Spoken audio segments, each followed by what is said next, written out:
First of all, let's give credit where credit is due. Florida came in. They came in playing like a desperate team. We got off to a decent start, but again, once they took control of the game, they never looked back. So give them credit. I thought we had an unbelievable practice on yesterday, but did not get any carryover into the game.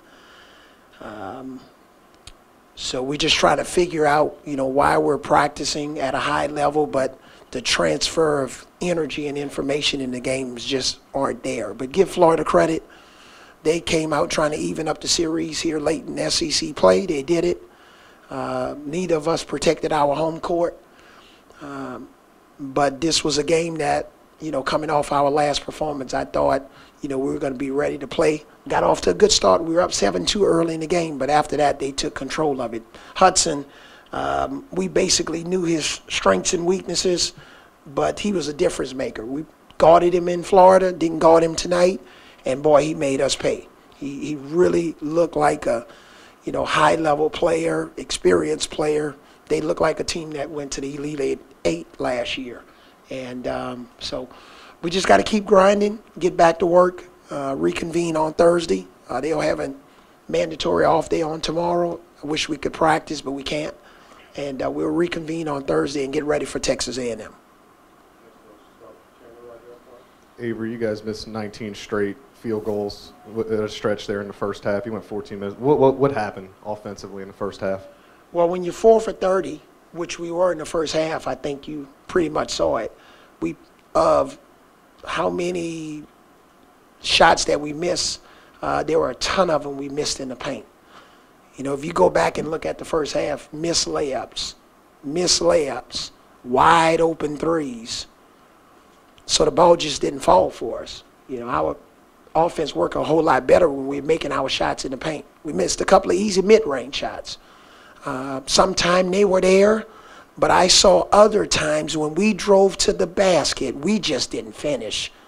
Or when we did get the extra ball movement after an offensive rebound, it's one of the few times we've out-rebounded our opponent here recently. We just didn't make the threes. We didn't finish in the paint. And that put a lot of stress on our defense.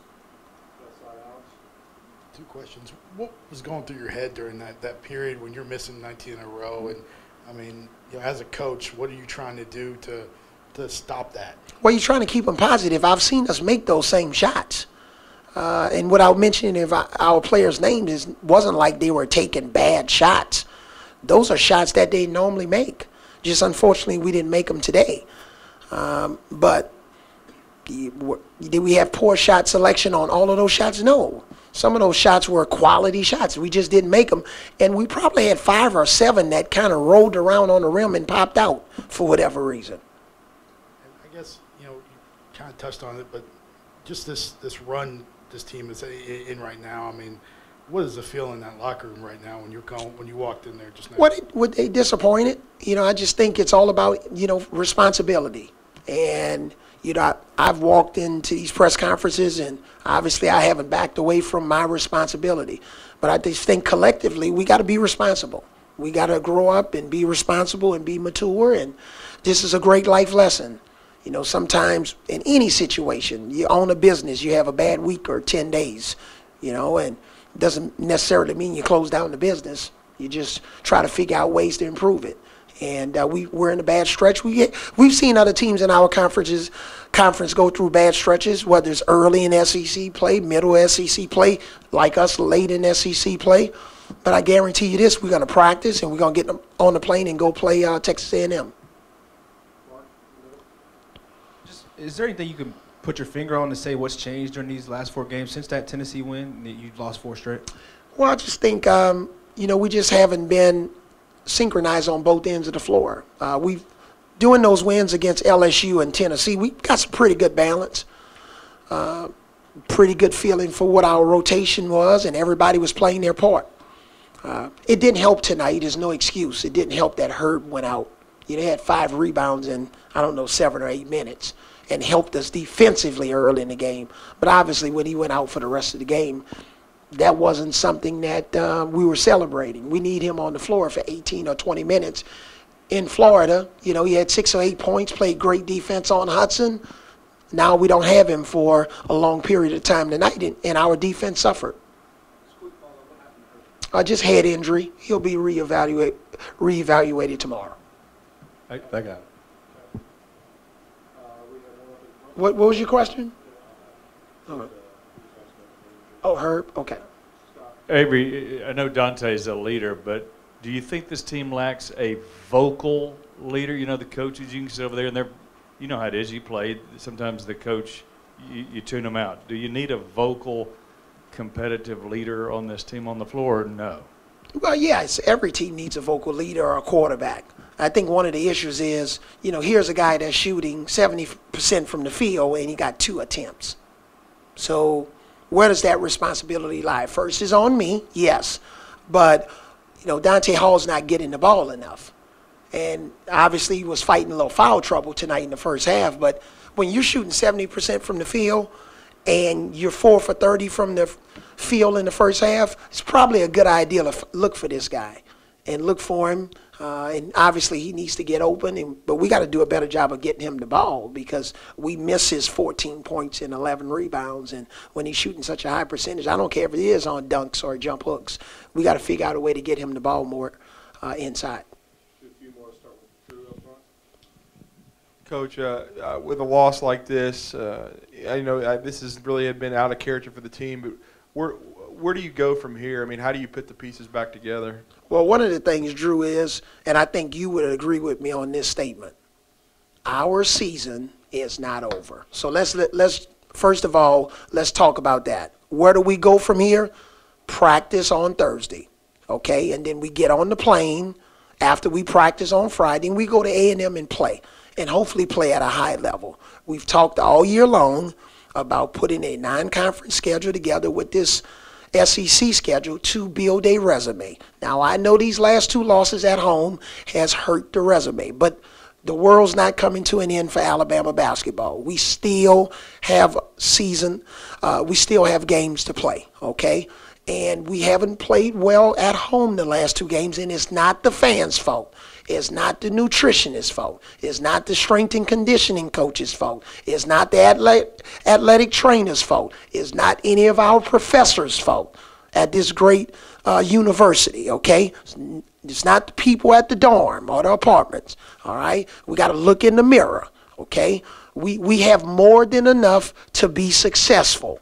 Okay, and there's a formula, and I know we're not playing against ourselves, but the main thing is, you know, we've talked about building a resume. We've talked about, okay, if we fall short a little bit of our expectations, is it going to be enough?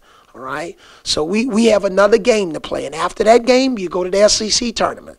All right, we had a team last year that we beat in the SEC tournament in the second round. They ended up going to the Final Four. So, again, I'm not throwing a chair. I'm not punching a hole in the wall. Okay, I'm going to go and get in front of the video at some point and figure out what's wrong with our team. But other teams have survived 4-game losing streaks. So I just think to answer your question, and the season is not over. We got a lot of season left. Okay, we just got to figure out how to put the pieces together, and that's my job. Mentioned the rebounding. You had a 9 advantage on the offensive boards and only get 11 points, including none in the first half on 12. What do you attribute that to? Well, like I said earlier, we can't finish. We didn't finish. And when they came over for the timeout, it's not like I was saying, hey, guys, you know, poor shot selection. Can we move the ball more? No. Can we offensive rebound more and kick it out for some wide open shots? Or when your offensive rebound, go up and finish inside. We didn't make the shots. We just didn't make the shots. And, you know, unlike our first game at Florida, we had a little bit better first half, and then we turned it on in the second half, but we didn't have that type of performance tonight. So give them credit. Mike White's done a great job with his team. We have a lot of respect for all of our coaches in the SEC. The talent level is higher. The teams are better. And you better be ready to play hard and smart. Did Chandler have one? No. Okay. I know, I mean, and I'm not talking about tonight. I know the team's probably down after losing the game. But in general, they were on such a high 2 weeks ago. Do you still like their their positive mindset, their attitudes, or is there some work that has to be done psychologically also? Well, a lot of these kids haven't been through this.